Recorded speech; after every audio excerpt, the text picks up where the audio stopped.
Hi, this is Tom Riley, and I'm talking about John Green Brady, the territorial governor of Alaska from 1893 to 1901. And he was an extraordinary guy.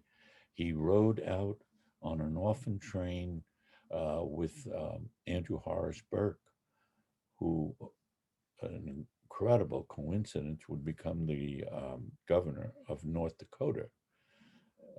John Green Brady was taken in by Judge Green, and he wanted to see what he could do for a child from New York City, and he did such an amazing job.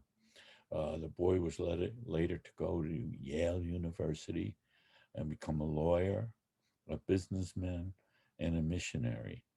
And he decided to make his fortune in Alaska. And he goes to Alaska and he starts a church, and it had a very engaging personality, and people really liked him. And he also came in contact with a lot of dangerous men, short-tempered, and criminal in nature.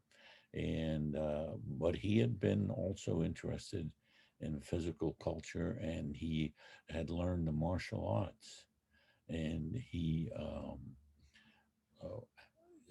decided that there were times that he would have to use the martial arts on some of these people he was running into. And there was a special bad guy called Soapy Smith.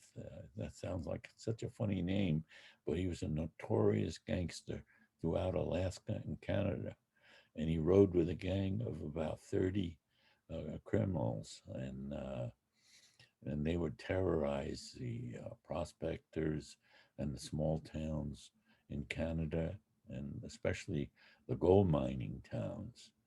And John Green Brady uh, was elected the sheriff of Juneau, and this was his first foray into politics.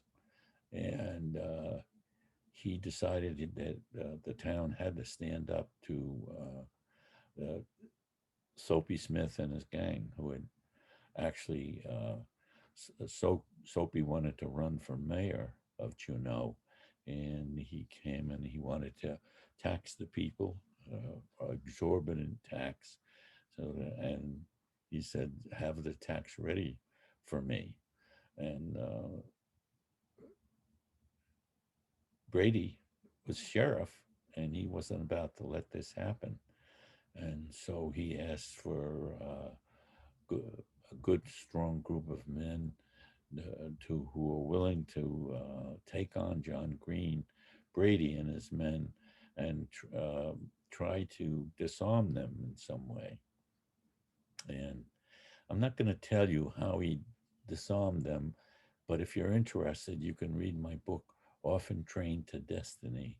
And in it, you will find out how he was able to disarm Soapy Smith and his gang, and bring justice to the people of Juneau.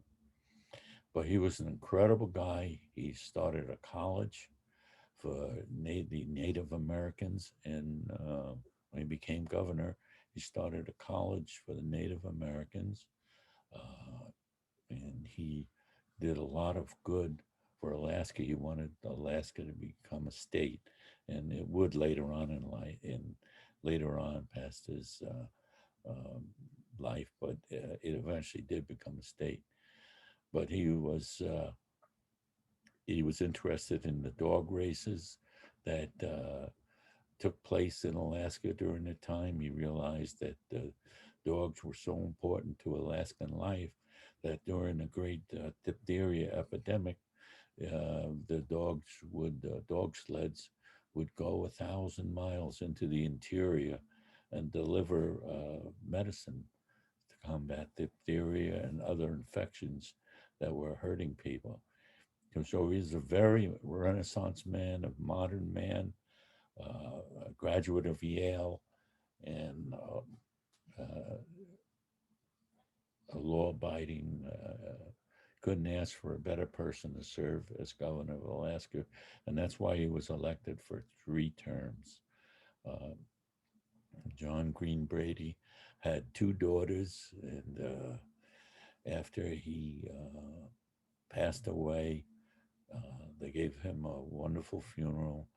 And thank you very much for listening to this little story about John Green Brady. The other governor, and I probably told you this before, but Andrew Horace uh, Burke, who rode the trip, who rode the train to Noblesville, Indiana, was taken in by a farmer. And these are 2 extraordinary kids uh, became governors of their states. And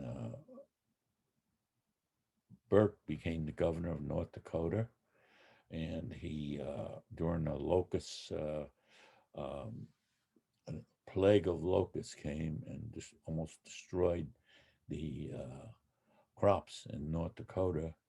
But Burke even added some of his own money to help save the crops there. Uh, he was also wanted to build. The farmers wanted the railroad to pay for silos so that they could put their crops in. And John uh, Andy Burke said that it's a little unfair, and he voted against that.